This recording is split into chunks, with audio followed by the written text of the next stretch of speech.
السلام عليكم، ازيكم يا بنات؟ عاملين ايه؟ يا رب تكونوا في اتم صحه واحسن حال. قبل ما ابدا معاكم فيديو ما تنسوش الصلاه على الرسول. اللهم صل وسلم وبارك على سيدنا محمد عليه افضل الصلاه والسلام. الفيديو بتاع النهارده يا بنات دوت الروتين بعد المغرب. هحشي معاكم القطايف وهقطع معاكم كده فراوله. كملوا بس الفيديو معايا للنهايه وان شاء الله هينول اعجابكم. انا هنا كان عندي قطايف، كانت يعني جاياني هديه وكده، فقلت لو سبتها لتاني يوم هتبوظ، فبصراحة استحرمت. فجبت كده كمية من البلح، فصصتها، شلت منها يعني النوى وكده، وبدأت كده ان انا احشي القطايف اللي معايا. حشيت طبق من القطايف بكمية البلح، والطبق التاني هحشيه معاكم بكده بشوية زبيب وعلى شوية جوز هند. طبعا لو في سوداني ممكن برضو تحطيه. الحشو ده على حسب ما تحبي يعني براحتك. فانا قلت هحشيهم يعني هحشيهم كده وهقسمهم كده على مثلا طبقين او 3 اطباق يعني، واحطهم كده في الفريزر. من المعوزهم هطلعهم هيكونوا جاهزين معايا، وفي نفس الوقت انا اكون يعني استفدت بالحاجه وما تبص مني وتتهرمى، فحرام يعني. بس فانا حشيت كميه بالبلح والكميه التانية هحشيها بزبيب وجوز الهند. وكمان الطريقه ديت بتسهل معايا، يعني اليوم اللي اكون عايزه اعمل مثلا فيه قطايف وكده بطلع الطبق في ثواني بقليه، ما بياخدش معايا وقت. مش لسه كمان هفصص بلح وهقعد احشي والكلام ده كله، لا بيكون معايا جاهز. بسيبه كده شويه على الرخامه، بطلعه مثلا بيقعد حوالي نص ساعه كده او اقل كمان من نص ساعه، وبيكون فك وبيكون زي الفل، كأنك لسه شاريها وعاملاها يعني. بس كده.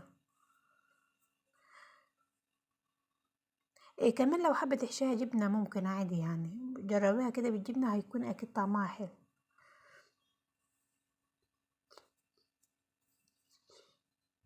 انا بصراحة قعدت كده بعد الفطار، ظبطت كده شوية حاجات كان عندي، يعني حشيت القطايف معاكم، وكان عندي كمان فراولة، غسلتها ونضفتها كده حلو، وبعدين قعدت قطعتها وحطيتها في اكياس عشان كمان الفراولة ما مش بتعيش يعني فترة طويلة وكده، بتبوظ بسرعة. فانا رحت ظبطتها كده وقلت خليها كده احطها في اكياس واحطها في الفريزر عندي، منين ما اكون عايزه اعمل عصير اطلعها. نفس الموضوع، هتكون سهله وجاهزه معايا ان انا اعمل عصير على طول. ادي يا بنات بصوا، وبعد ما عملت كميه القطايف اللي معايا اللي هي حشيت بالبلح وشويه بالجوز الهند والزبيب، وجبت كده العلب بتاعتي اللي انا بحط فيها العلبة. مثلا هقسمها، هحط شوية كده من اللي هما بالزبيب وجوز الهند، وشوية بالبلح، يعني عشان تكون العلبة مشكلة معايا. وهحط برضو مش كميات كبيرة، يعني على قد ما احنا ما بناكل، عشان خاطر انا ما بحبش ان هي تقعد لتاني يوم وكده فبتنشف، فبتكون طعمها مش حلو، وفي الاخر يعني بترسي ان انا برميها وكده. فعشان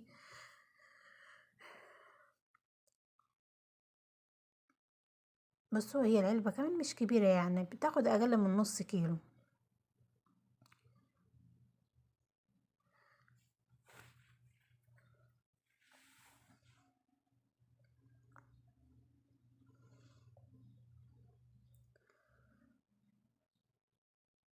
رصيت كده اول علبة، ومعايا كمان الطبق ده. الطبق دوت اللي هو كان اصلا جايه فيه القطايف، فهو نضيف يعني مفيهوش اي حاجة، فهرص فيه برضه زي ما انتم ما شايفين كده. باخد شوية كده بالبلح وشوية بالزبيب.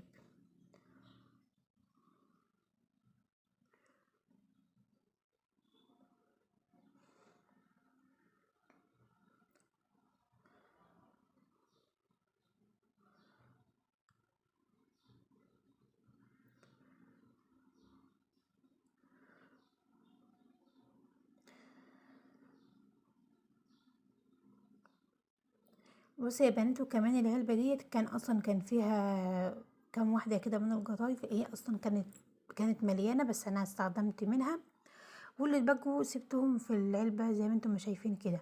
فانا شلتهم، واحط اللي انا لسه عاملاه من تحت، والكام واحدة دول اللي هم كانوا موجودين من الاول يعني هحطهم كده على الوش، لان العلبة ديت يعني ايه كبيرة شوية، فممكن ما استخدمهاش كلها، بحيث لما اجي اخد اللي ايه اللي كان عندي من قبل كده. بس كده برصهم كده بالشكل اللي انتوا شايفينه دوت، وهقفل العلب واحطها في الفريزر وخلاص على كده.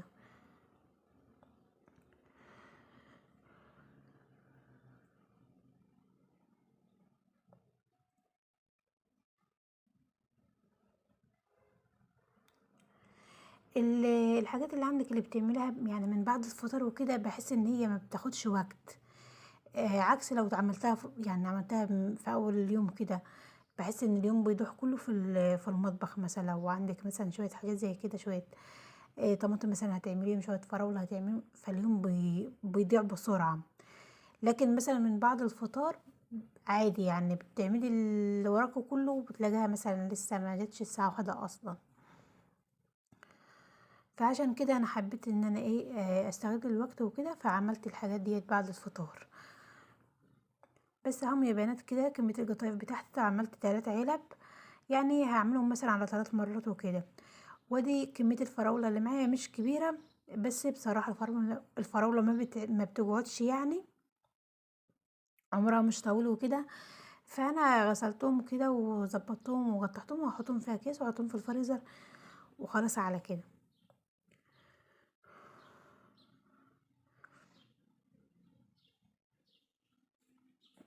عملتهم كده على 3 اكياس، يعني على الكمية اللي احنا بنحبها، او الكمية اللي انا مثلا هعملها عصير. بس كده. ومعايا هنا كده ديت كنافة، يعني كان كيلو من الكنافة كده فجبته، قلت هقسمه على كيسين عشان بصراحة هو الكيلو كتير علينا. فأنا بعمله النص كيلو على صينية، بيكون حلو وبيكفي يعني، والدنيا بتكون تمام. لكن لو عملت كيلو حرام يعني، هيقعد مثلا يوم واتنين وتلاتة وفي الآخر مش هيتاكل. بس كده. فأنا عشان ايه قسمت الكيلو نصين وخلاص على كده. حطهم عندي، حطيتهم في اكياس زي ما انتم ما شايفين كده، وحطهم في الفريزر برضو هيكونوا جاهزين عندي في اي وقت انا عايزه اعمل مثلا صينيه كنافه وكده، هطلع الكيس واعمله. دوت كده كان تاني يوم الصبح، يعني الجيلي ده الجيلي ده كان تاني يوم الصبح. جبت كده كيسين من الجيلي، وهحط عليهم كوبايتين ميه، ميه بتغلي، هدوب كده الجيلي اللي معايا، وبعدين هضيف كوبايتين ميه عاديه كده من الحنفيه. بس طبعا بعد الجيلي بتاعك ما يدوب خالص، لان لو حطيت الميه البارده الجيلي بتاعك مش هيدوب. هو طريقته سهله وبسيطه يعني، وانا عملته معاكم كتير، بس حبيت ان انا ايه اشاركه معاكم كده، يعني من حاجات رمضان الحلوه اللي احنا بنحبها. طبعا لو حابه تضيفي سكر ممكن تضيفي مثلا حوالي كده معلقتين من السكر، على حسب ما تحبي يعني، بس انا حبيته كده اكتر يعني، اللي هو ايه خفيف كده ومفيهوش اي سكريات ومفيش غير بس الموز اللي انا مقطعاه بس.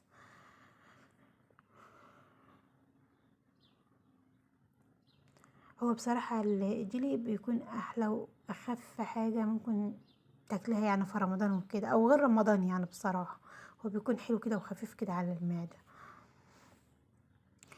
خلاص كده يا بنات عملته، وجبت كده كمية حلوة كده من الموز قطعتها في الاطباق زي ما انتم ما شايفين كده، وايه ونزلت عليها كده بالجيلي اللي انا عملته، واسيبها كده شويه لحد الجيلي بتاع ما يبرد. بعدين هدخل الاطباق بتاعت التلاجة، وان شاء الله كده بعد الفطار هنطلعه كده مع بعض. بصوا عملت كده طبقين كده من غير موز ولا اي حاجه يعني. وهنا نهايه الفيديو، مع السلامه.